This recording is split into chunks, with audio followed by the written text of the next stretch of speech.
the brand new Lenovo Legion 5 Pro. It seems like the perfect gaming laptop with a Ryzen 7 5800H and an RTX 3070 for less than 10,000 ringgit in a 16-inch package with actually reasonable temperatures. By all counts, this seems like an improvement over the previous generation, except for the fact that it has gotten a little bit chonkier because it's been sitting at home all day binging Netflix. Wait, that's just me. Anyways, in this review, we're gonna find out if this Lenovo Legion 5 Pro, the 16-inch variant, is better ready not only as a gaming laptop, but also for professional content creators. Because the name got pro, ma. Let's find out. It is now 2021 and bar a few exceptions, most gaming laptops these days are pretty good, so I guess you don't need to watch this review anymore and I will see you in the next one. Wait a minute, Shane. So which gaming laptop is better? Nampak semua sama je, spec sama, apa sama, bentuk pun sama? Yes, true. Gaming laptops these days tend to pack similar specs across different brands at certain price points, if the price point is the same. But the thing is, other than the specs, there are other things that make a good gaming laptop, such as the screen, the build quality, the keyboard, the touchpad, and it will help you separate the wheat from the chaff, the berlian from the sampah, the beast from the basic bunch. Let's take a closer look.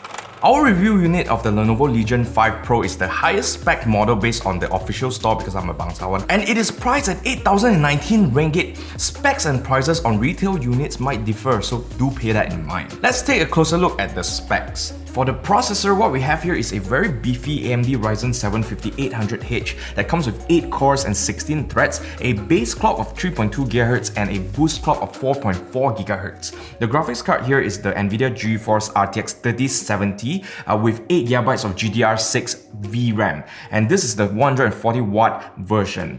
And the memory, we have 2 slots. In this case, we have 32GB of DDR4 rated at 3200 MHz, which is really fast for a laptop. And for the operating system, of course, we have Windows 10 Home. Storage, very impressively, here we have 2 M.2 slots. This configuration comes with one 1TB of PCIe Gen 3 M.2 NVMe SSD.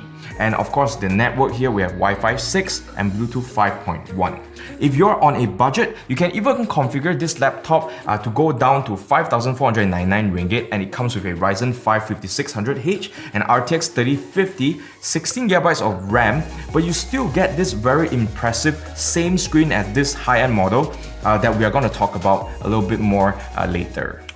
Next, let's take a look at the aesthetics. Now, the exterior of this laptop is mostly aluminum with some plastic in the mix. It is grey at the top and black at the bottom, that's what she said. And you can even see an illuminated Lenovo Legion logo on the cover, which you can turn on and off like this. So we can all party at home, since we cannot go outside these days to minum with our friends. By minum, I mean teh tarik, because I'm very halal. Hey, you might be one of those people who like to advertise to the whole wide world that you have a gamer laptop because you're a gamer. Look, my laptop more gamer than you. Confirm my KD more king chow than you. Your one sure sampah because you noob. Overall, the build quality is great. In fact, the keyboard deck is very hard. That's what she said. And very hard to flex. Actually, it doesn't flex at all. And the hinge is very firm but smooth. That's what she said. In terms of size, this laptop is 356mm long, 264.4mm wide, and 26.85mm thick. In terms of weight, this laptop is 2.45kg. Not exactly the lightest package. That, combined with this massive 300W power supply, makes it quite hefty.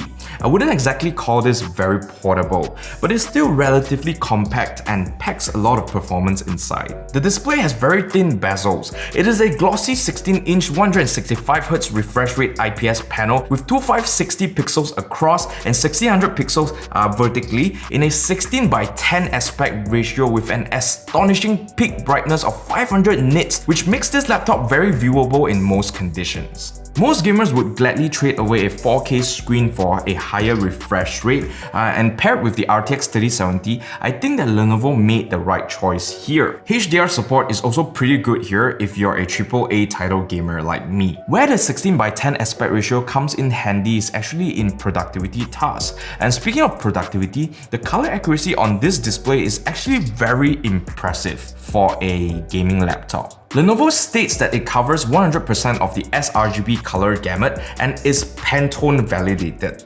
Honestly, Pantone validation doesn't mean much unless you're working with prints. We did a test with our X-Rite i1 Display Pro calibrator to verify those claims. The Legion 5 Pro has an awesome full-size keyboard with a dedicated area for arrow keys, which is pretty cool.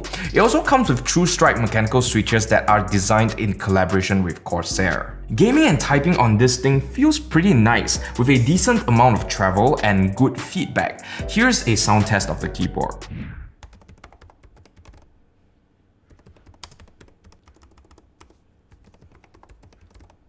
RGB lovers can rejoice because this laptop does come with a 4-zone RGB backlight, though our model sadly does not. The touchpad is pretty large, something that is lacking in a lot of laptops these days. It also tracks decently well and the clicking is really responsive. The only minor issue I have with this touchpad is the position. It has been shifted quite a bit to the left, so if you're gaming with the WASD keys, you might accidentally trigger it with your palm. This is actually a bigger issue when you work and type on this because your palm is constantly going to be rubbing against the touchpad accidentally. I'm personally one of those people that never game or work with a touchpad. I'll be using a mouse, but your mileage may vary. This laptop comes with a 720p webcam with a toggle switch on the right side to help you turn it on and off. Something that a lot of people will appreciate these days because we've been working from home a lot. Here's a test of the webcam as well as the built-in microphone. Mimpi yang indah kau bersamaku, mimpi yang ngeri kau bersama dengannya.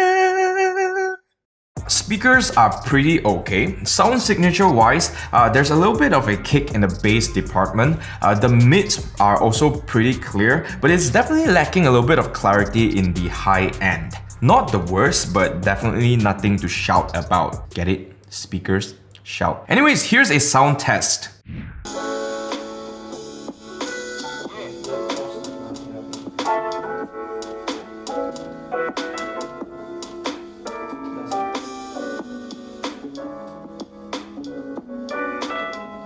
Now I don't know about you guys, but I really love having most of the I/O tucked away at the back of the laptop because it makes for a better user experience without cables getting in the way, especially when you game or edit on a smaller desk. Here we have ample connectivity options which I really appreciate, though since the back is also where the laptop exhausts hot air, if you're using an external hard drive or SSD with this laptop, make sure to maybe velcro it to the lid of the laptop or risk cooking it during intense gaming or editing sessions. In terms of ports, you have 4 USB Type-A 3.2 Gen 1, one that is always on, one USB-C 3.2 Gen 2 for data transfer and DisplayPort 1.4, and another one with also data transfer and DisplayPort 1.4, but this one comes with power delivery. Make sure that you know which is which. Next, you have one HDMI 2.1, one Ethernet port, and one headphone and microphone combo jack.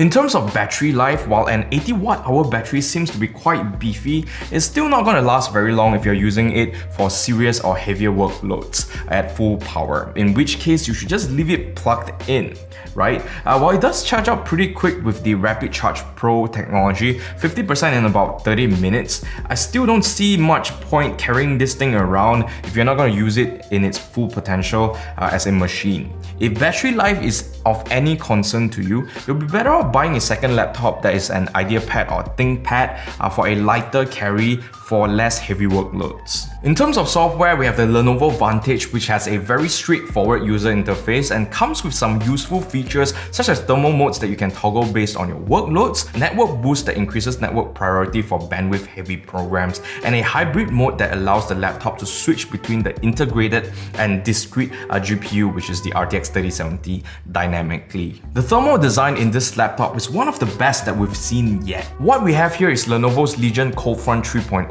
cooling solution, which again is one of the most effective designs out there, though it does come with a drawback of being a little bit heavier. We get a dual fan system that pulls in cool air at the bottom and exhausts hot air through 4 different directions on the sides and back. Here's a temperature test of the machine in the quiet, balanced and performance modes. Temperatures at the performance mode might seem a little bit high, but it's actually still within safe operating margins, and we did not notice any thermal throttling. The laptop also did not feel uncomfortably warm even when it was hitting those peak temps. But what took it up a notch for me is the fact that even at full load, this is still one of the quietest gaming laptops that I've tested yet.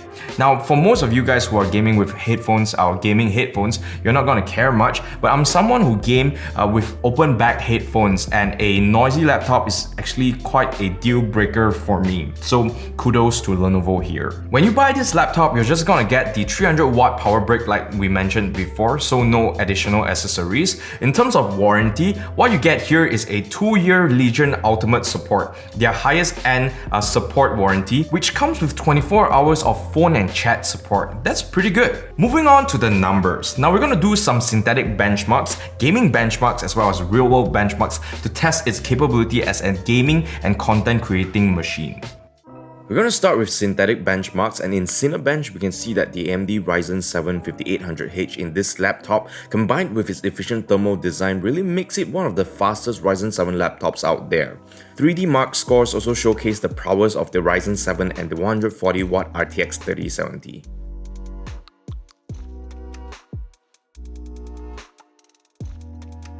Moving on to gaming benchmarks, and firstly we have Shadow of Tomb Raider, and it shows extremely playable FPS up to the 2K resolution even on the highest settings with both ray tracing and DLSS on. For Doom, to hit 100 FPS it's recommended that you drop down to medium, but still very impressive for a laptop. Even in Cyberpunk, this thing still chugs along happily. The optimum settings for me would be 2K on medium, RT off and DLSS on quality.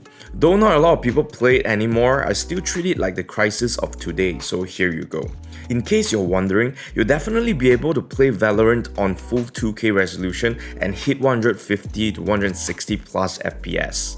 For a laptop at this price point, under 10,000 ringgit, this laptop really packs a lot of power for Premiere Pro, After Effects and DaVinci Resolve. All thanks to the 8-core Ryzen 7 5800H and the beefy RTX 3070. It also held its own in Blender for both the CPU and CUDA tests.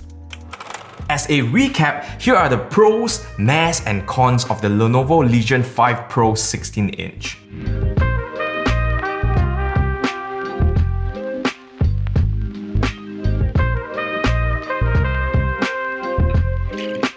I give this laptop a hashtag cheap buy, thick boy, zero compromise, 9 out of 10. Why no 10 out of 10? Because nothing is perfect.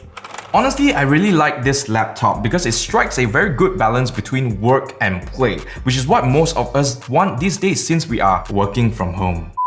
If you want a well-built, powerful gaming laptop with an excellent screen that is sharp, bright, and also has good color accuracy, not to mention high refresh rate so you can game and pawn people in Valorant, and also you don't mind a little bit of a heft because you're strong and hit the gym, this is the perfect laptop for you. If you want something light and portable, there are definitely better options out there, because real gaming laptops has curves.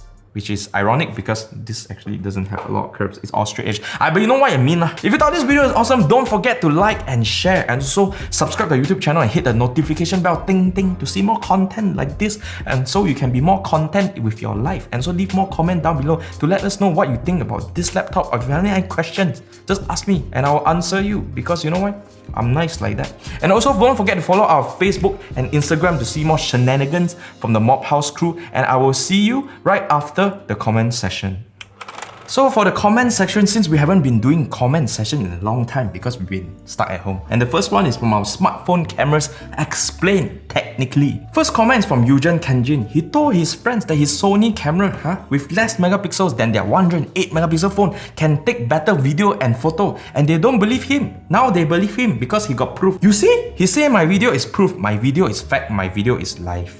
Danikan says that even as a filmmaker, he cannot understand my explanation. He says that beginners like you guys How to understand? Basically, he called you guys stupid. But you know what? Maybe it's because his tahap belum sampai. Bro, maybe you can consider going back to school because you just got school. Wei Chi Lim says that this video is so detailed that we can just change it to general cameras explained, technically. Maybe you can, but this one is more for smartphones because there are very specific things about a smartphone camera that only applies to smartphones, which is why I made it that. But I see you. Pei Ching Kwa says, finally someone said it, megapixels does not mean quality. Aye, you always gonna bully when you say that, right? Never mind, let me help you bully them back. Oi, who say Who bully him? In the wonderful world of the Facebook, Ipo Lizam says that his Note 8, the new one, with 12 megapixel, beats his Redmi Note 9S with 48 megapixels. There you go. Abyss Lord Crow. Wow, why you so crow? Says that he want me to do Mi 11 Ultra cinematic video. Wow, I get my videographer to do better because he's more powerful than me. Fukens Yong say good content. So Fukens good. That is all for the comment session today. Okay, leave more comment in this video so I can answer to you in the next one and put your name for everybody to see, just like Fukens Yong. And I will see you in the next one.